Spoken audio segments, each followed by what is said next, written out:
guys, welcome to Hai guys. Let's Learn. Oke, jadi akhirnya ya nggak kerasa proker ini tuh jalan juga ya Bun. Dan di episode perdana kali ini tuh kita ditemenin sama siapa nih Bun? Siapa nih, Bun? Siapa nih Bun?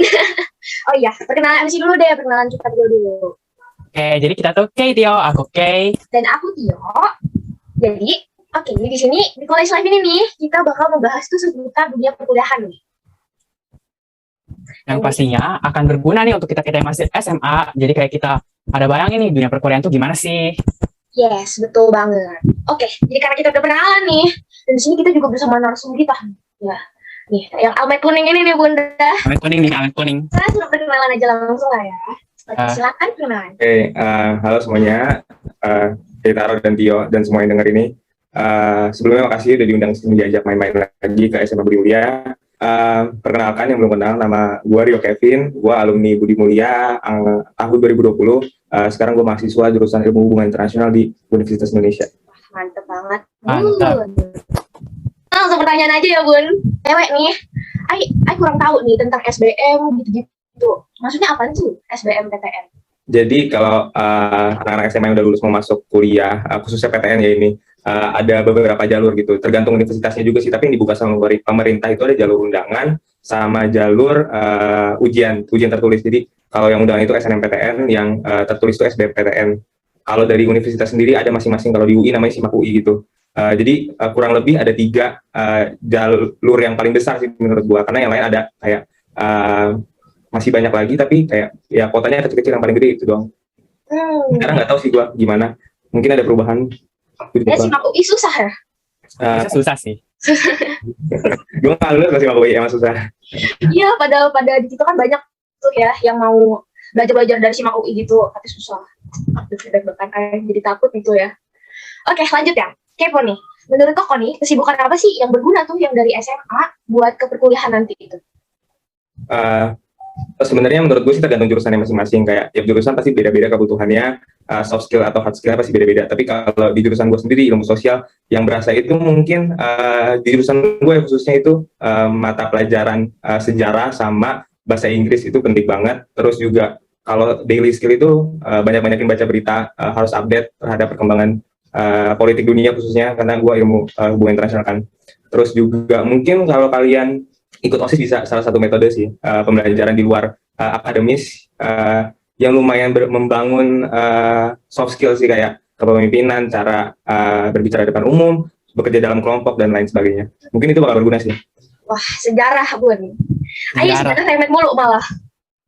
Gimana? Lanjut aja lah ya. Lanjut. Nah ini tuh kayak masalah semua nih, masalah kita nih, manajemen waktu. Manajemen waktu Koko gimana ya waktu SMA? Kan dulu Koko ikut OSIS, terus harus ngejar PTN juga, belum lagi pelajaran biasa. Gimana tuh ngatur waktunya? Waktu SMA dulu, karena gue offline jadi lumayan panjang, dan ngatur waktunya ya di sekolah aja gitu belajar. Gue nggak belajar lagi di luar sekolah. Kayak gue dari jam 6.40 sampai jam, kalau ada pelajaran tambahan sampai jam 5 bisa, itu kan udah full banget. Terus sisanya juga masih ada kegiatan OSIS gitu kan. Jadi gue nggak belajar lagi sih di luar itu, paling kalau UAS doang ya belajarnya. Ya sempetin waktu aja buat kebutuhan kalian gitu loh. Gila, nggak belajar lagi ya. Keren banget. Sempetin waktu berarti guys. Oke, nih pertama kali itu tertarik sama PTN tuh dari mana tuh? Dari IG kah, dari guru kah, atau gimana itu? Kalau gue sih dari omongan orang dan kakak gue sih sebenarnya. Jadi baru kenal gitu loh, ada yang namanya PTN ini, ada yang namanya PTN ini, PTS ini. Kalau mau cerita sendiri sekarang udah banyak sih infonya di media sosial, mau di YouTube, mau di Instagram, banyak content creator juga yang udah banyak yang ngomong permasalahan ini. Jadi kalau kalian mau cerita lebih lanjut, mungkin bisa lihat di berbagai platform yang udah banyak tersedia sekarang. Iya sih, udah banyak banget sih sekarang. Jadi keren dari kakaknya yang ini berarti ya. Support dong. Nah, lanjut aja nih. Koko waktu itu coba mendaftarkan diri ke PTN lewat jalur apa ya? Kalau nggak salah tadi sempat ngomong SBM atau SIMAK UI itu sama ya? Jadi yang tadi gue ngomongin ada 3 jalur besar kalau masuk UI, yaitu SNM, SBM, dan SIMAK. Dan gue daftar 3-tiganya karena gue sebenarnya seperti itu dulu. Keren. Jadi SNM kan tinggal daftarin aja masuk ke guru BK. Namanya waktu itu dimasukin ke guru BK, jadi perwakilan sekolah gitu per sekolah. Ada berapa persen anak yang bisa daftar. SNM, SBM juga gue ujian mandiri, dan SIMAK juga ujian juga. Masing-masing ada kesusahannya masing-masing sih. Tapi alhamdulillah gue keterimanya di SBM, jalur SBM gitu. Oh, Nanti gak jadi terima ceritain tuh gimana tuh sampai akhirnya gak lulus, sampai bisa lulus tuh gimana tuh? Ya, gue ketolak pertama kali kan SNM ya, jadi timeline itu SNM dulu, baru SBM, baru SIMA kan terakhir. SNM gue daftar, pakai nilai rapot gue. Ini pakai nilai rapot ya? Ya, SNM itu pakai nilai rapot, jadi semester berapa kali? 1 sampai 6 berarti ya? 1 sampai 5. 1 sampai 5 ya. Berarti dari SMA 1 sampai kelas 3 nanti? 3 semester 1. Kelas 10 semester 1 sampai kelas 12 semester 1. Oh, terus? Terus nanti bakal ada pengumuman sih dari guru BK, kayak yang mau daftar PTN boleh nih ke guru BK. Jadi nilai kalian nanti diinput gitu loh ke basis sekolahnya. Jadi kalian jadi perwakilan sekolah gitu. Gitu deh. Nilainya harus bagus nih gitu ya? Ya. Rata-rata SBM? 90 ke atas dong ya. Gimana? Apa? Kenapa tuh? Rata-ratanya harus 90 ke atas atau gimana gitu. Sebenarnya rata-ratanya nggak ada, karena mereka ambil yang terbaik kan. Jadi kalian mau input nilai berapapun ya sebenarnya boleh-boleh aja. Kembali lagi ke guru BK kalian, mau gak masukin nilainya. Kalau misal nilai kalian ya misalnya masih lumayan ya mungkin dimasukin, karena perwakilan dari sekolah kan kuotanya juga terbatas. Kalau emang banyak yang masuk, mereka juga pilihnya dari yang paling bagus sih. Gitu. Berarti di SBM tuh tertulis? Kalau Kayak- SBM tertulis, ya. Kayak gitu. SIMA UI juga kah? Gitu. Ya, SIMAK UI juga tertulis. Wah, harus belajar nih. Oke, lanjutnya gimana nih tips biar bisa dapat PTN impian tuh? Gimana tipsnya?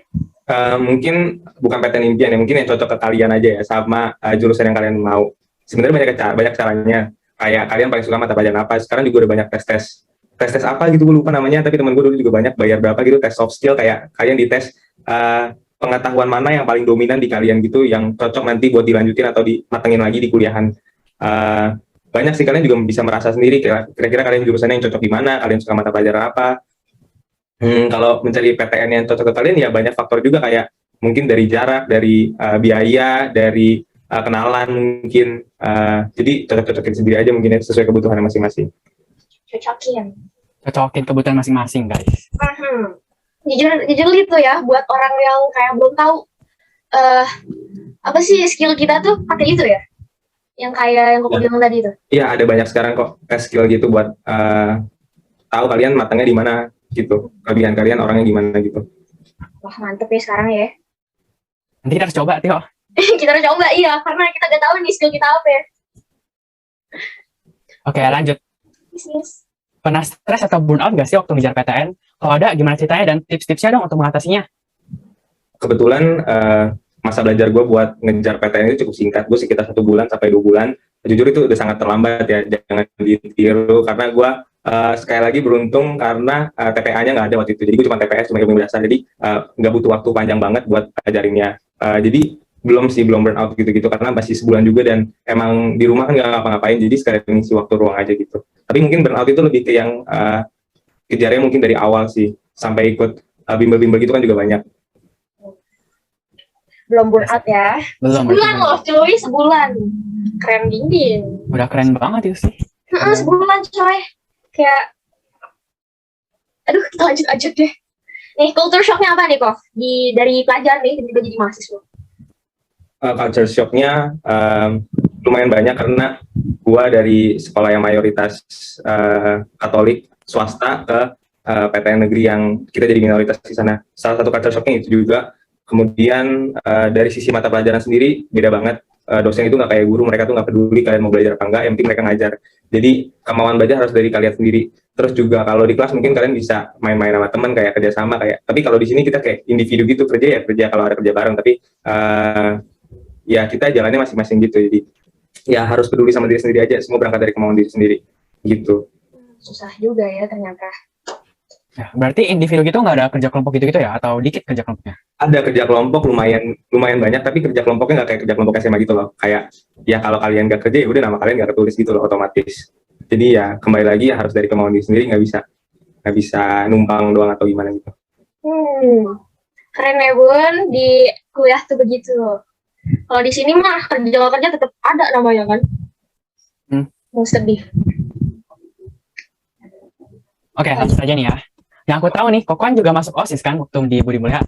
Humas juga kan. Di kuliah Koko juga ada masuk satu organisasi nggak nih? Kalau ada, coba dong jelasin apa nggak? Apa sih bedanya antara organisasi waktu SMA dan kuliah? Oke.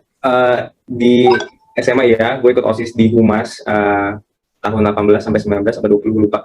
Sekarang gue ikut BEM Visip UI sama beberapa organisasi lainnya, dan yang membedakan itu ya profesionalitas menurut gue ya, profesionalitas kayak di sini tuh kita kayak emang kerja tapi fokusnya kerja, ya harus serius gitu, nggak boleh main-main. Tapi kalau di OSIS SMA kan kalian juga sambil tempat, ya emang juga sambil tempat tumbuh dan berkembang sih, tapi lingkup ruangannya itu loh. Kalau di OSIS SMA mungkin lebih bersifat kekeluargaan dan belajar dari hal-hal basic skill gitu kan, kayak kepemimpinan, cara kalian ngomong. Tapi kalau kalian udah di sini kayak itu emang udah harus punya, dan mungkin dimatengin lagi sekaligus nambah-nambah skill baru sih, kayak link ke orang, ya mungkin begitu ya. Udah harus punya ya. Ya berarti dasar-dasarnya kita pelajarin di sini. Berbeda banget ya emang OSIS SMA tuh. Gak salah gue masuk OSIS SMA. Benar-benar. Oke, terus Korea nih, kenapa sih masuk HI? Pernah ada kepikiran gak sih buat masuk tuh ke jurusan yang lainnya? Jadi gue masuk HI itu karena emang alasannya agak aneh sih, kan gue mikir hubungan internasional dulu, gue tuh belum searching gitu, dan gue tuh emang pengen keliling dunia. Jadi alasan gue mau masuk HI itu emang mau jalan-jalan ke luar negeri. Which makes any sense now. Itu alasan yang konyol ya, tapi pertama kali gue mau masuk HI gara-gara itu. Jadi itu ya. Iya. Terus, aku juga baru tahu nih, katanya HI itu berhubungan sama politik-politik gitu ya? Iya, jadi ilmu HI itu di Prodi Ilmu Hubungan Internasional di FISIP UI. Jadi dia tergabung di Fakultas Ilmu Sosial Ilmu Politik yang mempelajari ilmu-ilmu sosial dan ilmu politik tentunya. Dan nggak cuma ilmu politik, ilmu hubungan internasional itu dibilang ilmu yang multidisipliner, which means ada berbagai ilmu yang terpakai juga di sana. Salah satunya juga ilmu politik gitu. Waduh, tadinya pengen masuk HI, cuman gara-gara ada politik kan dia jadi takut kan, udah suka politik banget. Ya, serem sih. Iya, serem udah. Oke, ini juga banyak yang tanya nih. Ada nggak sih kemampuan khusus yang harus didalami seorang mahasiswa HI? Contohnya kayak bisa beberapa bahasa asing, dan apa sih yang harus disiapkan kalau seseorang ingin masuk ke jurusan hubungan internasional? Sebenarnya sistem pembelajaran HI itu di kampus, di tiap kampus-kampus itu gue dengar sih beda-beda. Kayak dari UI dan UGM aja udah beda banget. Tapi kalau di UI sendiri, menurut pengalaman gue dan teman-teman gue, basic skill yang harus kita punya itu bahasa Inggris, karena semua bacaan kita bahasa Inggris, dan isu-isu yang kita ngomongin, kita angkat juga semuanya isu-isu luar negeri kebanyakan, walaupun domestik juga ada ya. Terus paling bahasa Inggris, dan update berita-berita terkini sih, kayak isu-isu apa sih yang lagi hangat di dunia saat ini. Mungkin itu bakal berguna sih. Bacaannya bahasa Inggris semua nih. Waduh. Tapi enggak, di kuliah-kuliah lain juga gitu kok, di prodi-prodi lain, gak cuma ilmu hubungan internasional kalau bahasa Inggris. Jadi di perkuliahan banyak kan nih? Ya, bahasa Inggris berarti penting banget. Karena buku itu kebanyakan dari luar negeri. Indonesia masih sedikit. Nah, pantas aja lu bukunya dari luar negeri, Bunda. Oke, di HI nih, apa aja sih yang dipelajari, terus kayak ngapain aja gitu loh? Kan tadi udah dibilang nih sedikit nih tentang sosial, politik gitu-gitu nih. Ada lagi nggak sih yang lain? Mungkin gue cerita dulu kali ya, pertama kali HI itu dibentuknya gimana. Jadi HI itu dibentuknya, jadi ilmu yang lumayan baru, dibentuknya tahun 1919 di Inggris setelah Perang Dunia Pertama.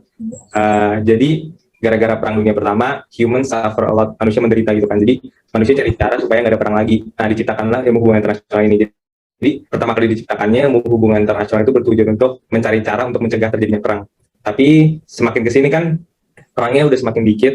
Jadi ilmu hubungan internasional kayak adapt to the situations, dan sekarang ilmu hubungan internasional basically mempelajari hubungan antara aktor internasional. Aktor internasional itu banyak, misalnya bisa individu, negara, MNC, organisasi internasional, dan sebagainya. Gitu sih. Wah, kalau bisa kata-kata deh. Sulit dimengerti ya, tapi ya. Iya. Basically mempelajari interaksi antar pihak-pihak yang berkemungkinan berdampak bagi internasional, misalnya kayak Presiden Jokowi dan Emmanuel Macron misalnya, atau Taliban kemarin, atau isu Myanmar kemarin, gitu. Bisa ada kelompok, bisa organisasi, bisa individu, bisa negara. Belajar tentang mereka ya. Jadi gue kira selama ini tuh cuma negara dan negara doang gitu. Ya dulunya negara-negara doang, tapi sekarang udah berkembang, semakin meluas.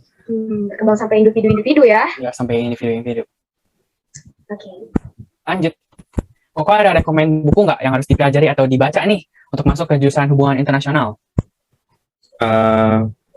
Paling bukunya Young and Ken yang judulnya kalau nggak salah International Relations After 1945, sama ya kurang lebih itu sih buku dasar-dasarnya yang pertama kali kita disodorin di semester 1 disuruh baca gitu.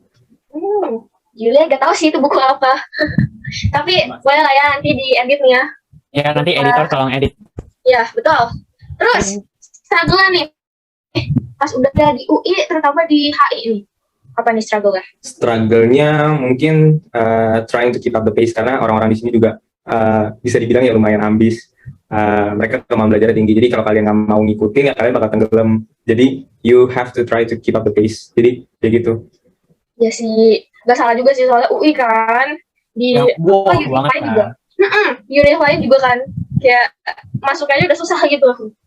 Sebenarnya nggak dari UI doang sih, di universitas-universitas lain gue dengar juga emang sistem belajarnya nggak kayak SMA gitu, karena kan nggak semua orang SMA bisa masuk kuliah dan mau melanjutkan kuliah. Jadi yang mau itu kebanyakan berkemauan besar untuk belajar emang gitu.